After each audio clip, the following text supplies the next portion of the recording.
Kumusta kaibigan? Ang kwento nating itatampok ngayon ay ang napakaganda at maaksyong pelikulang Sniper, Go Shooter. Nagsimula ang pelikula sa pagpapakita ng isang grupo ng mga terorista na hawak ang ilang Amerikanong bihag. Dinala nila ang mga bihag sa isang malawak na parang upang isagawa ang isang public execution. Ito ay isang hakbang na nagsisilbing paghihiganti at pagpapakita ng kanilang kapangyarihan sa buong mundo. Habang nangyayari ito, nakaposisyon naman mula sa malayo ang isang elite sniper team at tahimik na nagmamasid.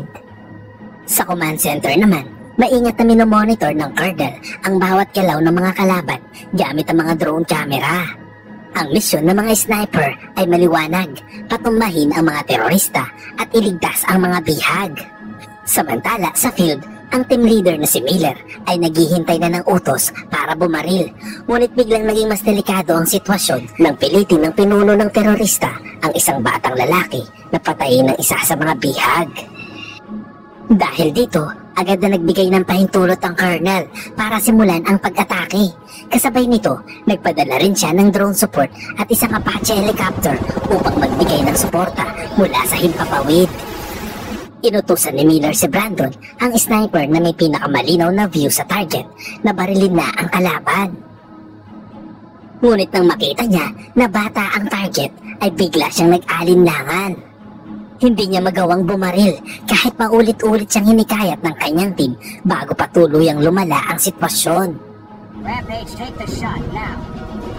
Take the shot, man. 3, Rampage. Take the shot. Dahil sa pag-aatubili ni Brandon, napilitan si Miller na iutos kay Barnes na siya na ang bumaril. Suicide, Milliard. Ngunit nagminti si Barnes, kaya agad na bunyag ang kanilang posisyon at nagsimula ang matinding bakbakan.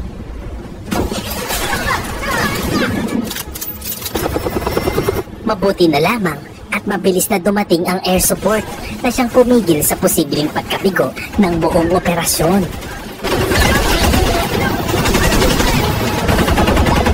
Sinubukan naman ni Brandon na barilin ang isa sa mga tumatakas na kalaban, ngunit nagmintis din ito. Sa huli, nagawang pasabugin ng helicopter ang sasakyan ng mga terorista at natapos ang habulan. Pagkatapos ng operasyon, halata ang galit at pagkadismaya ng buong team dahil sa pagtanggi ni Brandon na magpaputok, may isang bihag ang nasawi at mula sa sandaling iyon, nagbago ang tingin nila sa kanya. Makalipas ang ilang panahon, makikita si Brandon at ang kanyang team na nagpapahinga sa isang cafe sa Istanbul. Ngunit halata na hindi siya mapakali. Patuloy siyang binabagabag sa nakalipas na misyon. Isa naman sa kanyang mga kasamahan ang nangaasar sa kanya. Sinasabing parang bagitong sundalo siya na hindi alam kung paano lumaban. Nasaktan naman si Brandon sa biro nito, kaya lumayo muna siya para pakalmahin ang sarili. Lumapit sa kanya si Cervantes para damayan siya at sinabing huwag niyang intindihin ang sinabi ng babae. Sinabi ni Brandon na ayos lang siya at iniling kay Cervantes na lumipat ng pwesto dahil natatakpan nito ang kanyang view.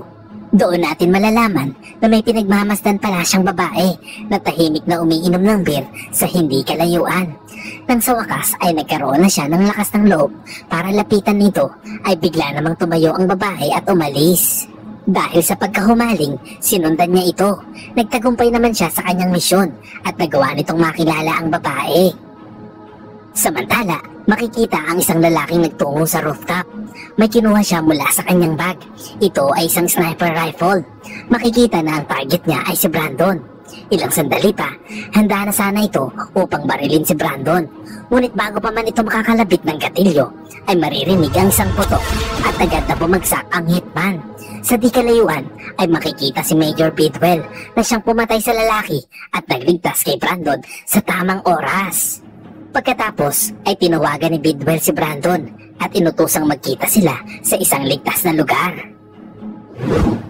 Pagdating doon, ipinaliwanag niya na isang grupo mula sa Syria ang naglagay ng presyo sa ulo ni Brandon na nagkakahalaga ng $150,000 sa sino mang makakapatay sa kanya.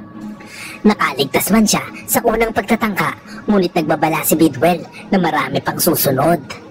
Sinabi rin nito na alam niya na ang nangyari sa huling misyon dahil ikinuwento ito ni Miller sa kanya. Dito ay pinayuhan niya si Brandon na iisang tabi ang emosyon sa gitna ng laban dahil ang isang Marine soldier ay sumusunod sa utos at hindi nagpapakita ng awa sa kalaban.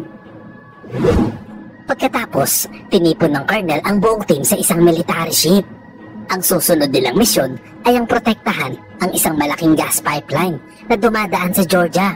Ang pipeline na ito ay nagturugtong sa Black Sea at Eastern Europe sa maraming mahalagang rehiyon. Kaya napakahalaga nito pagdating sa enerhiya. Maya-maya, dumating ang isang babae na nagngangalang Robin. Ito ay ang babaeng nakita ni Brandon sa cafe. Dito ay malalaman na isa pala siyang military coordination officer. Ipinaliwanag niya na sa misyong ito ay kasama nila ay ang mga sundalo ng Georgia sa ilalim ng pangangasiwa ni Sergei Babayov.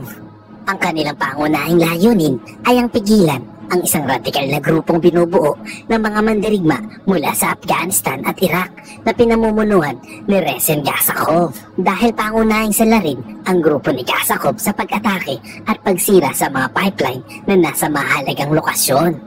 Ang team ni Brandon ay naatasang i-eliminate ang mga tauhan ni Gazakov at ang kanilang mga counter-sniper na suportado ng advanced drone system mula sa isang US base sa Turkey. Matapos ang briefing, pinaalalahanan ni Major Bidwell ang Colonel na mag-ingat at umaasang magiging maayos ang kanilang operasyon. Pagdating ni Brandon sa Georgia, ipinaliwanag ni Robin ang misyon para sa araw na iyon. Ang mga sniper ay ang magbibigay ng security sa mga kontraktor na makikipagkita sa lokal na mga pinuno. Pupwesto ang team nila sa mga matataas at ligtas na taguan. Ngunit may problema. Nauna nang sinakop ng mga pwersa ni Gazakov ang lugar at nakapwesto na sila at handa ng mang-ambush. Samantala, makikita na tahimik ang paligid, walang senyales ng panganib. Ngunit pagdating ng convoy sa meeting point, agad na sumiklab ang putukan. Nagkaroon ng matinding pakalitan ng putok, kabilang ang mga sniper battle sa malawak na lugar. Sa gitna ng kaguluhan, tinamahan si Rojas ng kalaban, lumala ang bakbakan at nagliparan ng mga bala mula sa magkabilang panig. Sa command center, nakita sa wakas ng mga operator ang mga posisyon ng kalaban at nagpasabog ng mga missile.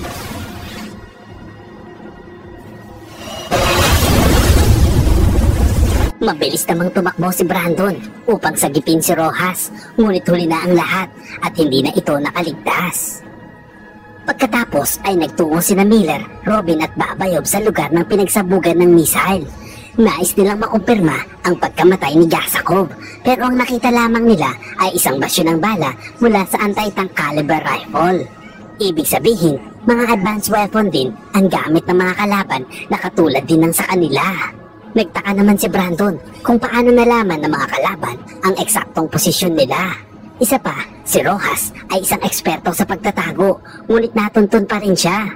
Napagtanto din niya na ang tanging nagkaroon lamang ng casualty ay ang team ni Brandon at walang nasaktan sa panig ng mga sundalo ng Georgia.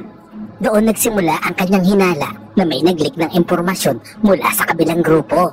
At ang akusasyong ito ay nagpasimula ng mainitang pagtatalo ng dalawang team at kinailangan ni Miller na pumagitna upang awatin ang dalawang panig. Dahil sa komprontasyong iyon, pinarusahan si Brandon at inilipat sa isang liblib na outpost sa Caucasus Mountains. Pagdating niya roon ay hindi naging mainit ang pagtanggap sa kanya ng mga tao.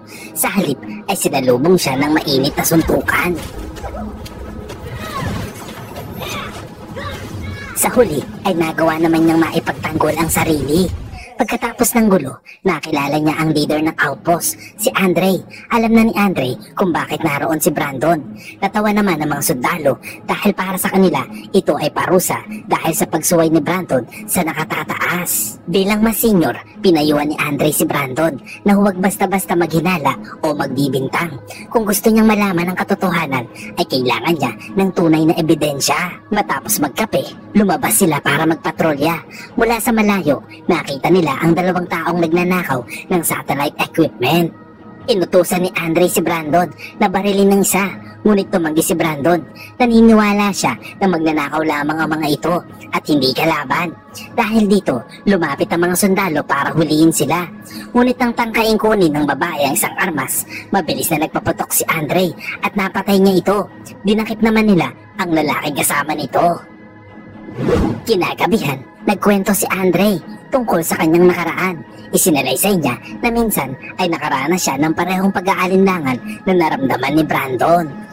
Sa isang misyon, may batang lumapit sa kanilang unit na may tinatago sa ilalim ng damit.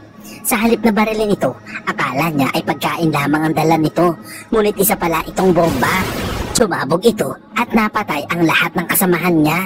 Ipinaliwanag ni Andre na darating ang sandaling haharap sa ganitong sitwasyon ang bawat sniper. Isang sandaling susubok sa iyong moralidad. Ngunit isang beses lamang maaaring mangyari iyon. Pagkatapos nun, ang pagdadalawang isip ay maituturing na panlilinlang na hindi na dapat pinapayagan. Kinabukasan, nagpatrolya muli sina Andre at Brandon. Doon nalaman ni Brandon na si Andre ay isa palang sundalong Ruso na inupahan para protektahan ang rehiyon. Kasabay ng kanilang pagpapatrolya, sina Sajid at isa pang sundalo ay naglalagay ng mga mina bilang paghahanda kung sakaling susubukan ng SEC forces na sagipin ang kanilang nadakip na kasamahan. Hindi nagtagal, may kahinahinalang grupo ang nakita nila sa malayo. Agad namang naghanda ang mga sundalo para sa labanan. Isang sniper ang bumaril at tinamaan ng isa sa kanilang scouts at nag-umpisa ang matinding bakbakan.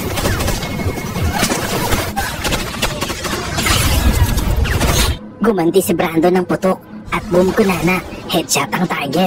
Ngunit sobrang lakas ng puwersa ng kalaban. Nagkaroon ng malupit at madugong palitan ng putok at isa-isang napatay ang mga tauhan ni Andre.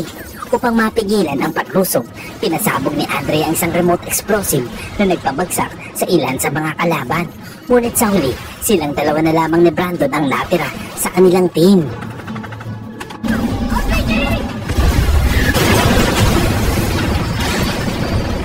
Hindi nagtagal, nahuli si Andre ng kalaban. Nang papatay na sana siya ng isa sa mga sundalo, mabilis na kumilos si Brandon at pinaputukan niya ang mga kalaban kung saan isa-isa niyang napabagsak ang mga ito. Ngunit biglang nagtraidor si Sajid.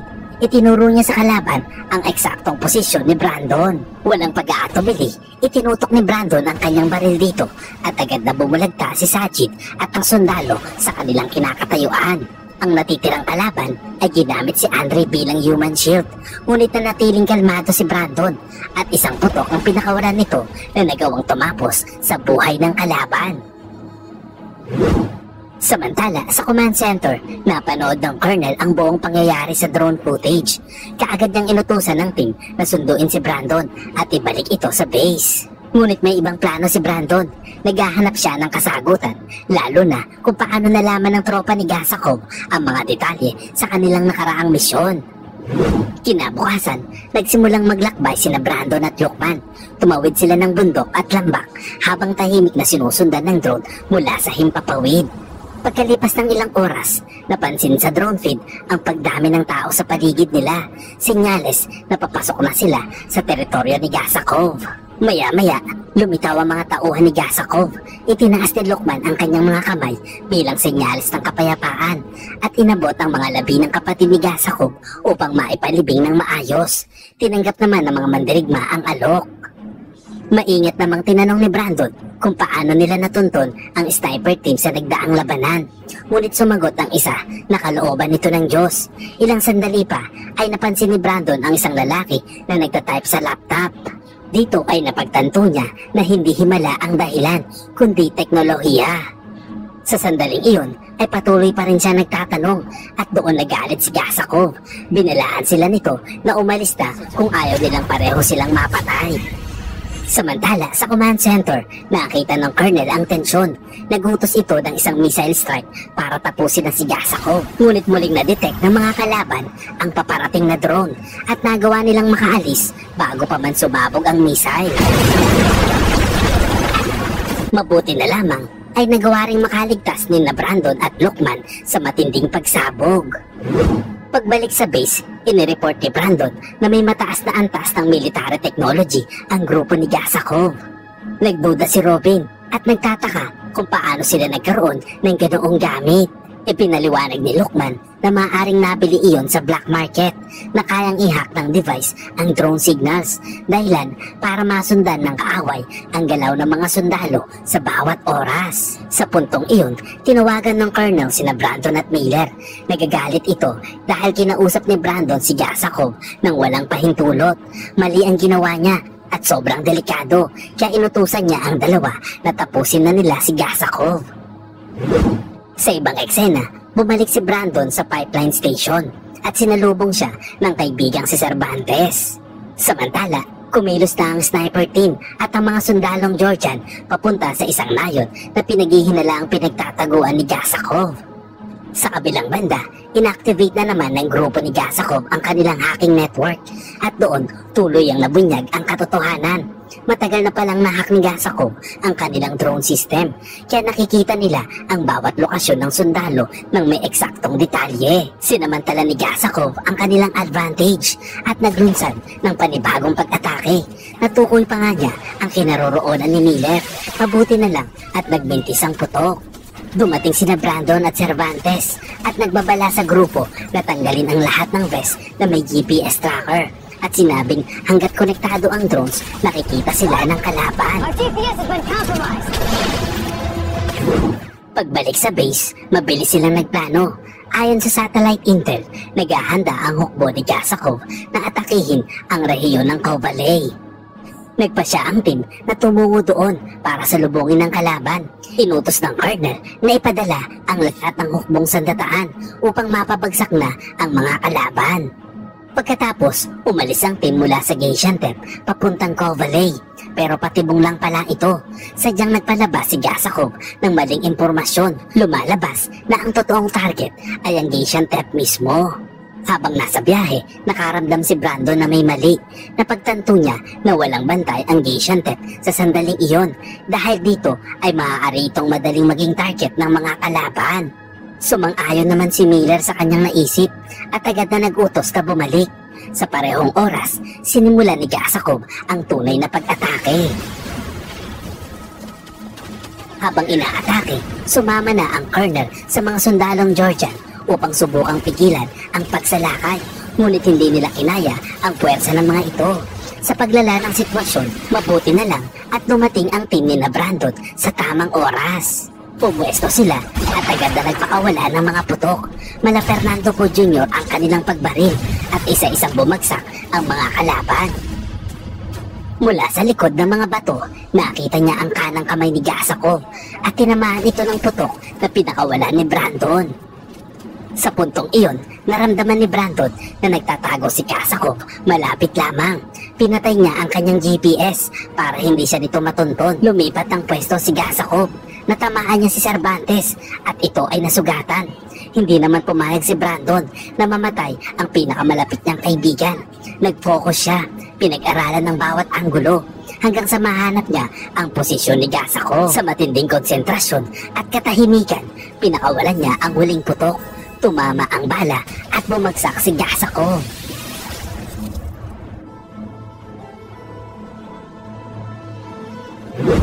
Matapos ang labanan, bumalik ang team sa Istanbul upang magdiwang. Ngunit sandali lang ang kanilang naging pahinga. Dumating ang Colonel, dala ang bagong misyon at muli naghanda ang team sa panibagong operasyon. Ang moral lesson ng kwentong ito na ang maling akala ay nakamamatay. Akalain ba natin na matitino ang mga nakaluklok sa gobyerno? Kaya ayun, inubos ang kaban ng bayan. Aray ko, may utang patuloy si Juan de la Cruz.